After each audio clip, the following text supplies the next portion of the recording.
या चराचर विश्वाचे मूळ एक परमात्मा स्वरूप आहे आणि त्या परमात्म्याने हे चराचर विश्व निर्माण केलं आणि त्या विश्वात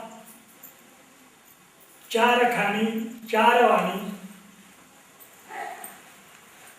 त्या एका खाणीतले आपण आहोत. अंडज, जारज, शेषज आणि उद्भिज अशी चार वेगळ्या प्रकारातले आपण आहोत. पशु वेगळे, मानव वेगळे, पक्षी वेगळे, तरुवर वेगळे अशा ज्या चार प्रकारात खाणी आहेत त्या चारी खाणी परमात्म्याला ओळखणारी फक्त मानव जात आहे. तिलाच फक्त पाठीमागं वळून बघता येतं की आपण कोण आहे, कुणाची लेकरं आहोत हे फक्त मानवांना कळतं. पशूंना कळत नाही, पक्ष्यांना कळत नाही, जलचरांना कळत नाही आणि या वृक्षलतांना कळत नाही. आणि म्हणून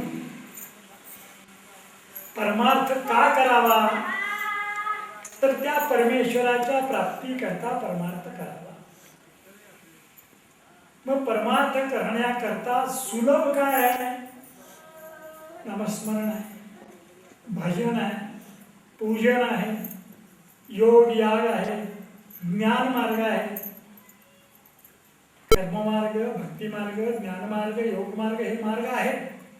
पण सर्वसामान्यांना तर सर्वात जवळचा मार्ग कुठला असेल तर एक नामस्मरण आणि दुसरा मार्ग म्हणजे भजन पूजन. म्हणून परमात्मा म्हणतोय की मी सर्वत्र आहे, सर्वव्यापी आहे, सर्वांच्या अंतर्यामी आहे. नाहं वसामि वैकुंठे योगिनां हृदयो रवे मद्भक्ता यत्र गायन्ति तत्र तिष्ठामि नारद. त्याचं भाषांतर समर्थाने केलंय. नाही वैकुंठीचे ठाई, नाही योगियांच्या हृदयी, माझे भक्त गाती ठाई ठाई तेथेही तिष्ठतु नारदा. तुमचं ज्यावेळा वचन चालू होतं तेव्हा परमात्मा तिथं उभा होता. त्याला खुर्ची दिलेली नव्हती तुम्ही. तो उभा तुमचे गाण्याचे स्वर ऐकत होता. परमात्म्याचं खरं स्वरूप जर काय असेल तर तो भक्तांसाठी तिष्ठत असतो. आपण परमात्म्याच्या प्राप्तीसाठी तिष्ठत नाही, सुखानं भजन करतो. कधी उपास केलेत का की परमेश्वराचं दर्शन होईल पर्यंतांनी व्हायचं नाही असं म्हटलंय का? नाही. पण सामुदायिक भजन करा, एकट्याने करा, परमात्मा तिथे हजर आहे. आणि तो कुठे आहे हो? परमेश्वराला शोधण्यासाठी पंढरपूर, गाणगापूर, कुठे पशुपती, हिमालय नाही. ठाईचं बैसोनी करा एक चित्त, आवडी अनंत आळवावा. तुकाराम महाराज म्हणतात की आपल्या सर्वांच्या मधले आपले पूर्वज. तुकाराम महाराज तुमच्या सर्वांचे पूर्वज आहेत आणि ते आपल्यातले आहेत. ते स्वतः म्हणताय कुठं जायला नको, जागेवर बसा. ठाईचं बैसोनी करा एक चित्त, आवडी अनंत आळवावा. त्या अनंताला जर आळवायचं असेल तर आपल्याजवळ प्रेम पाहिजे, भक्ती पाहिजे, श्रद्धा पाहिजे. पण परमात्म्याला योग याग, खूप मोठी साधना, 12 वर्षाची तपश्चर्या ही फार आवडते असं नाही आहे. साध्या भक्ताचं कीर्तन आवडतं, भजन आवडतं, नामस्मरण आवडतं. आणि ही साधी माणसं असतात हीच उच्च दर्जाला जातात, एक लक्षात ठेवा. पंडित जात नाही. जे पंडित असतात, ज्यांना अफाट बुद्धी असते, ते पंडित अहंकाराने भागलेले असतात. म्हणून समर्थांनी म्हटलंय, जनी हित पंडित सांडित. सामान्य माणसं हित सांडत जात नाही, पण पंडित स्वतःच हित सांडत जातात त्याचा अर्थ की त्यांना प्राप्त होत नाही. जनी हित पंडित सांडित गेले, अहंता कोणे ब्रह्मराक्षस झाले. साधी होत नाही. जितकी बुद्धी जास्त तितकी शक्ल जास्त, जितकी बुद्धी थोडी तितकी भक्ती जास्त. म्हणून एकत्र कुटुंब कुठे जास्त? शेतकऱ्यांच्या घरी जास्त, उच्चवर्णीयांच्या घरी नाही. कारण का? बुद्धीची टोक. हरणं कधी एकत्र राहत नाही, ते लक्षात ठेवा. हत्तीचे कळप 100 हत्ती एकत्र राहतात, 100 गायी एकत्र राहतात. 5 हरणं मात्र एकत्र राहत नाही, सारखी उड्या मारतात. कारण बुद्धी जास्त. सगळ्या पशुमध्ये हरणाला तीक्ष्ण बुद्धी असते, कारण ते फक्त दुर्वाच खाते. दुर्वा म्हणजे हराळी खाऊन जगतं, अत्यंत शाकाहारी, आणि त्यामुळे त्यांना बुद्धी अत्यंत चपल आहे. पण एकत्र राहत नाही. हत्तीचे कळप मात्र 100 हत्ती एकत्र राहतात. का? तर गजानन राहते, त्याच्याजवळ लक्ष्मी आहे. गजानन लक्ष्मी आपण म्हणतो. हत्ती हा शुभ आहे, हरिण शुभ नाही आहे. तुम्ही हरिण पाळत ना, तुमचं भलं कधी व्हायचं नाही. हरिण पाळणारे माणसाचं भलं कधी व्हायचं नाही. माकड पाळत भलं कधी व्हायचं नाही. कारण अत्यंत चंचल प्राणी, त्या चंचलतेचा परिणाम तुमच्या मनावर. एखादा माणूस इथं बसला असेल आणि हजारो माणसं सारखी जातात, त्याचं मन ते मोजण्यात जातं. आत कधी त्याचं मन शिरतच नाही आहे. हा माणूस गेला, त्यांनी कपडे कसे घातले, ही बाई गेली, त्याचे कपडे आहेत, यातच त्याचं मन रंगलेलं असतं. बहिर्मुख असतं. बहिर्मुख परमार्थ आणि अंतर्मुख परमार्थ. तुमच्यातल्या एखाद्या मनुष्याने किंवा एखाद्या बाईने डोळे झाकून जर अभंग सांगितला असेल तर ती खरी भक्ती म्हणायची. डोळे झाकून आठवून तुकारामाला आठवून जर अभंग म्हटला असेल तर ती खरी भक्ती म्हणायची. तिथं परमात्मा आहेच. तिथं परमात्मा आहेच म्हणण्यापेक्षा आतच आहे. परमात्म्याने तिला बुद्धी दिली की डोळे झाकून अनुसंधान कर आणि अभंग गा. आणि ते तालात स्वरात असतात. मोठे गायक असतात, त्यांना कधी देव जवळ नसतो. बरं, राग ध्यान बाई काय रागज्ञानी तालज्ञानी कोण, संगीत कोण गाते हात वर कर, संगीत गाणारी कोण तू व्हा. तर ते गात असताना मन एकाग्र होण्याचा प्रयत्न कर. जर तालात स्वरात जर मन रंगलं तर बिदागी चांगली मिळते, पैसे मिळतात, परमात्मा मिळत नाहीये. परमात्मेच्या प्राप्ती करता मन एकाग्र व्हायला पाहिजे. पण मोठे मोठे संगीतकार हे तालास्वराच्या मागे लागतात. पण समर्थांनी म्हणलंय, एक मन रंगले ताला स्वरात, असं होतं. आणि परमात्मा राहतो बाजूला, हजारो माणसांना डोलत असतात. काय गाणं, काय संगीत, काय स्वर, काय माणसंही डोलत असतात. तर ती बाई त्या ह्या अहंकारात असते. पुढे काय, 4 दिवस गेले, ते स्वर गेले, मोजून संपलं. गायिका राहिली जाग्यावर, श्रोती राहिले आपल्या घरात. परमेश्वराची करता श्रद्धा आणि भक्तीच करायची. म्हणून देवानी म्हणलंय, मी कुठे आहे? तर जिथं गातात, जिथं भजन आहे, तालात स्वरात भक्ती आहे, तिथं मी आहे. म्हणून आपण काय केलं पाहिजे? सामान्य माणसाने जप केला पाहिजे. आपल्या गुरुने दिलेला जप करायचा. साधे असतात ते ग्रंथ वाचायचे. त्यांच्याकरता वेदाच्या ऋचा गायल्या पाहिजेत असं नाही. साधे तुकारामाचे अभंग, तुकारामाची गाथा, ज्ञानोबांचे अभंग हे गावे, त्यांच्यात रंगावे, त्याचा अर्थ कळावा. म्हणून भजन, पूजन, वाचन आणि कीर्तन ह्यात जर आपण स्थिर झालो तर आपलं भलं होण्यास फार वेळ लागत नाही. आणि गुरुचा आशीर्वाद पाहिजे, गुरुवरती निष्ठा पाहिजे. गुरु अथवा देव कोठेतरी असावा भावची नसता वाव सर्व काही. म्हणजे पांडुरंगावर तर निष्ठा पाहिजे, नाही तर पांडुरंगाच्या भक्तावर तर निष्ठा. पांडुरंगाने हजारो संत निर्माण केलेले आहेत आजपर्यंत. महाराष्ट्रात जेवढे संत आहेत ते पांडुरंगाच्या पायावरती जाऊन आलेले आहे. कारण विष्णूचा अवतार आहे. म्हणून मनुष्याने श्रद्धा, भक्ती, नामस्मरण, कीर्तन यात रंगलं पाहिजे. असं कधी कधी वेळ काढला पाहिजे. संसार मागे लागलाच आहे. संसारी सुख झाले ऐसे देखिले ना ऐकले, ऐसे जाणून अनहित केले ते करंटे वाटी. समर्थांनी करंट्यात काढलेला आहे. आणि करंट्या म्हणजे आपल्या गावातला उन्हाळ मुलगा असतो तो करंट असतो. आपल्या गावात जो उन्हाळ्या करणारा मुलगा असतो तो करंट असतो. म्हणजे करंट्याचा अर्थ तुम्हाला थोडक्यात सांगितलं. असं आपण होऊ नये. आपण देवाचे भक्त आहोत. त्या परमेश्वराने जग निर्माण केलं, आपल्यालाही जन्म दिला. तो आपल्या हृदयात आहे, तो शोधून काढायचा आहे.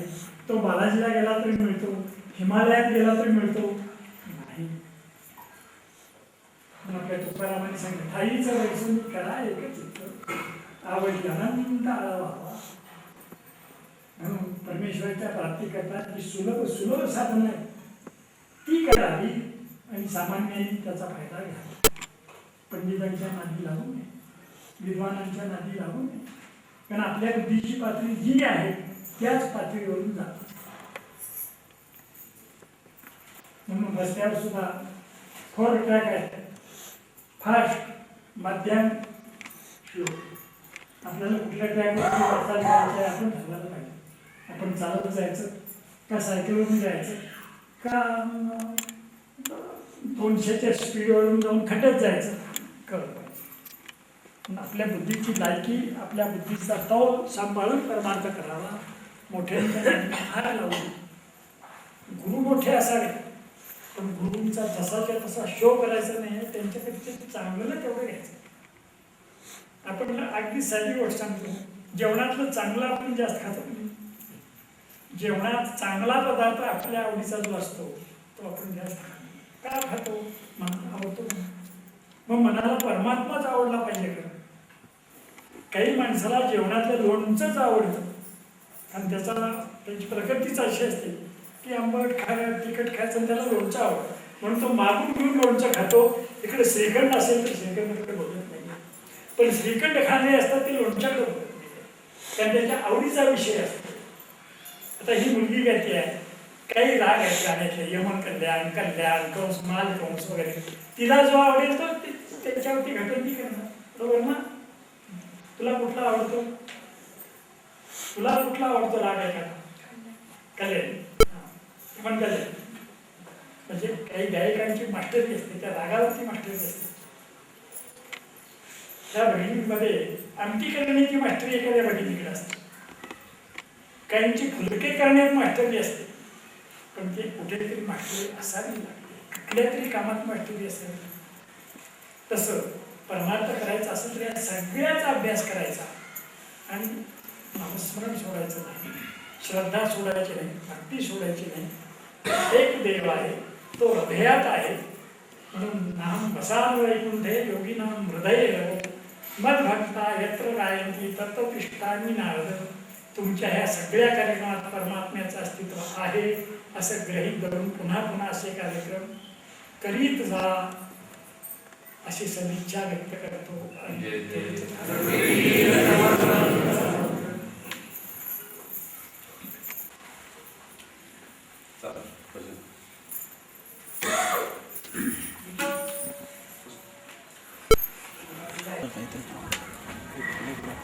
या चल.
जग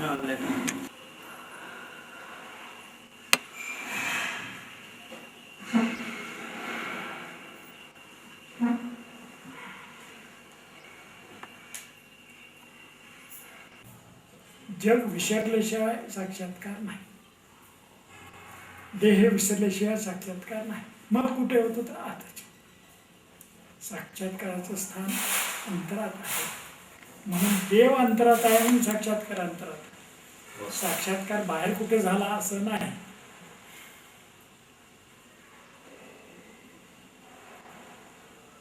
आपल्याला पहिल्यांदा कळायला पाहिजे देव कुठं आहे, आणि तो कळण्यासाठी सत्पुरुष पाहिजे. सत्पुरुषाने आपल्या डोक्यावर हात ठेवला आणि आपली समाधी लागली ही गोष्ट चुकीची आहे.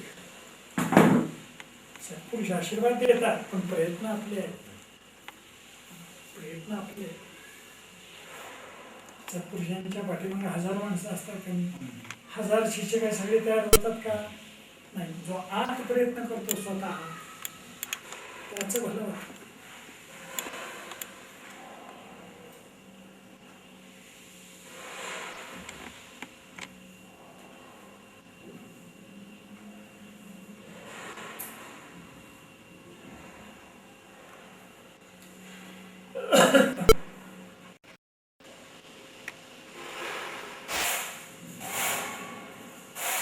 आणि देव कुणावरती केव्हा कृपा करेल हे सांगता येत नाही.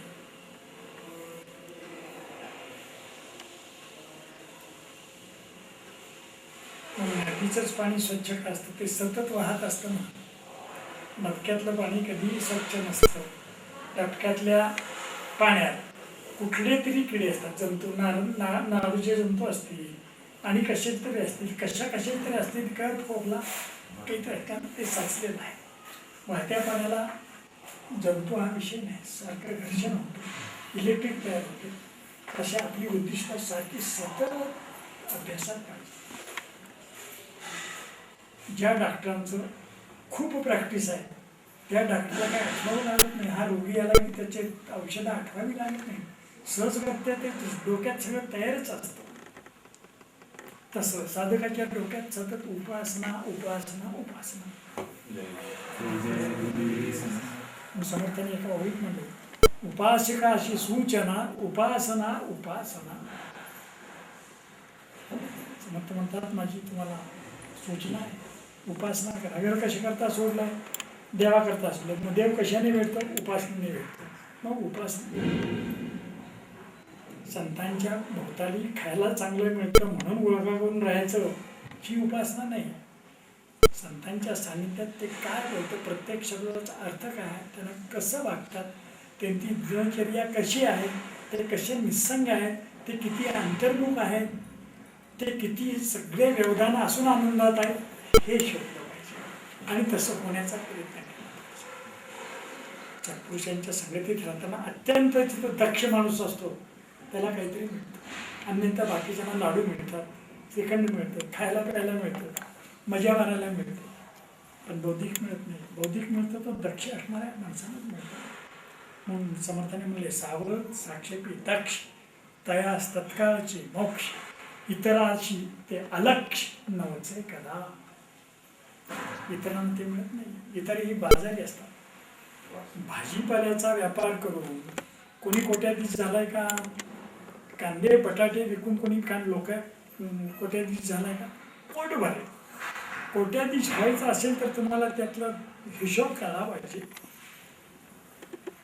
की किलो पाठीमागे जर 1 रुपया सुटला तरी आपले नफ्यात आहोत, हे गणित कळलं पाहिजे. नाहीतर 10 वर्ष व्यवहार केला, शेवटी हातात काहीच पडलं नाही, म्हणजे घेतलं किती आणि विकायचं कसं हे जर कळत नसेल तर फुकट आहे. दर कळला पाहिजे की आपण जर ती वस्तू 10 रुपये किलोनी घेतली असेल तर ती 11 रुपयांनी विकल्यानंतर आपल्याला 1 रुपया द्यायचा मिळतो, ही अक्कल पाहिजे. ती अक्कल जर नसेल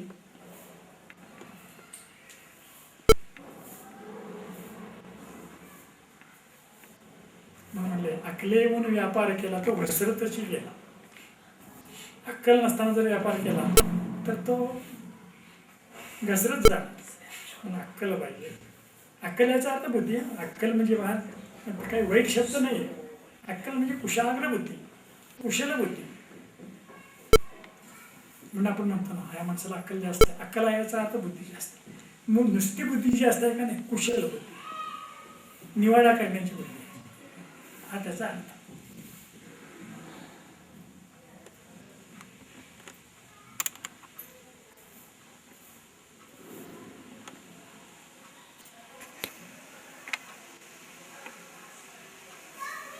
देवाच्या सख्यत्वासाठी पडाव्या जीवलगांशी तुटे, सर्व अर्पावे शेवटी प्रणत्व हे वेचावा, इतकी ज्याची तयारी असेल त्यांनी घरदार सोडून रानावनात फिरणं हे चांगलं.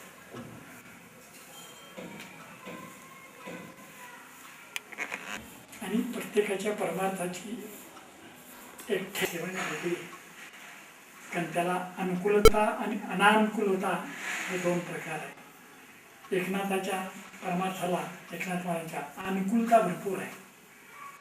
सगळी अनुकूलता असून बुद्धीची अनुकूलता आहे आणि वैराग्याची अनुकूलता आहे, म्हणून परमार्थ सांगितला. सगळं करू कुठे त्यांचा परमार्थ फाटका नाही, प्रपंच फाटका नाही. तुकारामाचं तसं आहे. तुकारामाचा एक फाटकं एक चांगला, प्रपंच फाटका, परमार्थ नेटका, वैराग्याची बाजू. समर्थांचं केवळ वैराग्यच म्हणून नाही, प्रपंचाविषयीच नाही. अंतस्त्याग, हे विश्वाची माझे घर, पण हे विश्व माझं नाही. हे आहे पण हे माझं नाही, आणि मीच माझा नाही. याला इतका अंतस्त्याग हा समर्थांचे जीवन. म्हणजे तीन संतांच्या जीवनातला जो फरक जो आहे तो एकनाथ महाराजांचा वेगळा, तुकाराम महाराजांचा वेगळा, समर्थांचा वेगळा, शंकराचार्याचा त्याच्याहून वेगळा.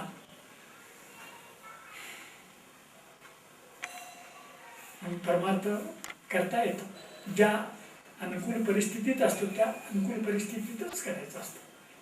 प्रतिकूल परिस्थितीतून सुद्धा परमार्थ होतो, ते तुकारामांचं वर्णन आहे. प्रतिकूल परिस्थिती म्हणजे बायकोनी उसाने मारावं याच्यापेक्षा आणि काय अपमान आहे सांगा. बायकोनी उसाच्या दांडकांनी मारावं, तुम्हाला काय कळलं नाही का? त्या उसाची मुळी विकत आणायची, ती फुकट देऊन टाकली, म्हणजे ती सुद्धा सहनशीलता असावी लागते. आणि इतका असून सुद्धा बायकोला नाव किती आधी ओंडस दिलेलं होतं, अवले. किती ओंडस नाव, किती सहनशीलता असेल सांगा. त्याच्या उलट समर्थांचं बुडाला औरंग्याबाद, म्हणजे शत्रू आहेस ना, बुडाला गेला खड्ड्यात म्हणतो, बुडाला औरंग्याबाद लेंच संहार झाला, उदंड झाले पाणी स्नान संध्या कट्ट लागली, ही तलवारीची धार. तिथं मऊपणा हा विषयच नाही. म्हणतात जगद्यास पैसा भेटे तेव्हा मजा कशी. दोन समान मिळाले पहिलवान तर एकमेकाला पाहिजे उलटे डाव करतात आणि आपटतात, खेळतात. असं जर शत्रू असेल ना तर असा धपटून काढायचा. समर्थाने कुठं कुठेही मऊ भाषाच नाही त्याची, आणि जीवनही मऊ नाही. आणि तो त्यांचा काळी तसा, त्यांना राजाही तसा मिळाला शेवटपर्यंत. छत्रपतींना दादूजी कोंडदेवानी आणि जिजाबाईंनी घडवलं, पण घडवल्यानंतर त्याचा उपयोग मात्र समर्थांनी करून घेतला. घडवलं त्यांनी, समर्थांनी घडवलेलं नाही. त्या दोघांनी त्याला घडवलं, आणि घडवलेल्या व्यक्तीला चढवलं कुणी असेल तर समर्थ.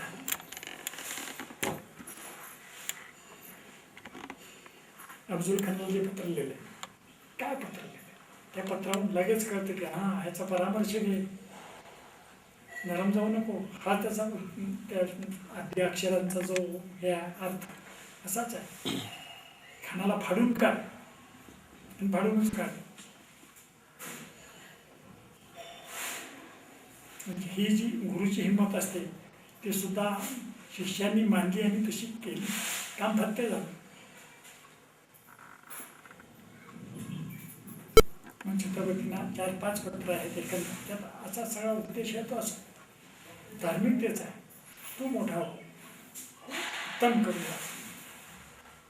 आणि हे ते मोठे होण्यासाठी हे तुळजापूरला प्रार्थना करतात. तुळजापूर मी राजा, मी ब्राह्मणाची पावो, तू राजा वाढव, तुला जर हिंदवी राज्य टिकवायचं असेल तर राजा ते घेऊन दे मला. हे तुळजाभवानीला प्रार्थना करतात. म्हणजे केवढी एकमेकांची अशी सांगड इतकी चांगली असते.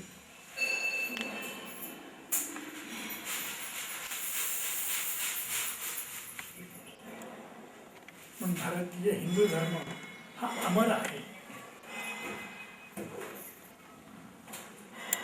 या जगात अमर काहीही नाही, पण धर्म अमर आहे. त्यातले जे विषय आहे, आचार विचार नीती मर्यादा, या अमर आहे. यामुळे माणसाची उन्नती होते.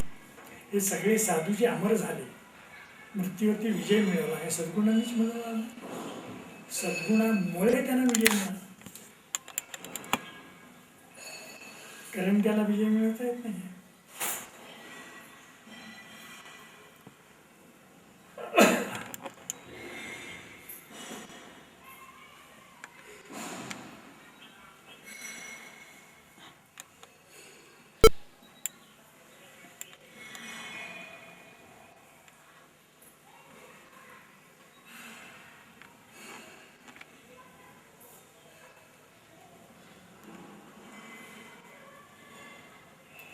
वेद हे आपल्या जीवनाचं सार आहे. आणि वेदांनी सांगितलेले जेवढे जेवढे सद्गुण आहेत, जेवढे जेवढे सद्विचार आहेत, ते प्रत्येक माणसाने ते वेचून घ्यायचे आणि पचवले पाहिजेत. नुसते तोंडावर ठेवून भागत नाही, आत पचले पाहिजे सद्गुण.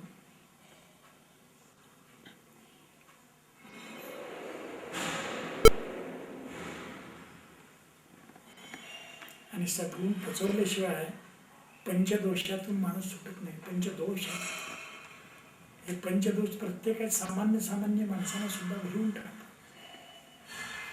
की जाता जाता चोरी करायची, पंचदोषातला जाता जाता चोरी करायची, सहजगत्या लबाड बोलायचं. सहजगत्या त्याचा अर्थ काय मनात नसतो, सहजगत्या लबाड बोलायचं. जाता जाता एखाद्या गरीबाला भुसा द्यायचा, पंचदोषात आहे. त्यानंतर विषयांना व्हायचं, प्रवृत्त व्हायचं, हे जे पंचदोष आहेत हे सामान्य माणसाकडे असतात. दुर्गुण घेतलं दुर्गुण आपण, आणि हे दुर्गुण टाळायचे असतील तर वेदांनी सांगितलेले सद्गुण आपल्याकडे पाहिजे. आणि त्या सद्गुणांमुळे दुर्गुणांवरती पाहून होतं.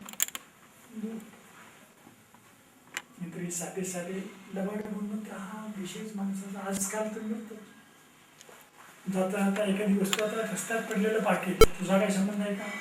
काही नाही, पण तो माणूस विचार बघतो, पैसे असतील घेऊन जातो, पसंत पाडून जातो. आज मोबाईल चोरून जाण्याचे तर केवढे मोठे झाले. जाता जाता चोरी करणे, सहजगत्या लबाड बनणे, पडलेली वस्तू घेऊन जाणे, पंचदोष. आणि सद्गुणांनी नशी होतात. म्हणून सद्गुण संतांच्या चरणाजवळच येतात. म्हणून सदा संगती सज्जनाची धरावी. समर्थांनी 10 श्लोकाच्या शेवटी पदपद घातलं. सदा संगती सज्जनाची धरावी.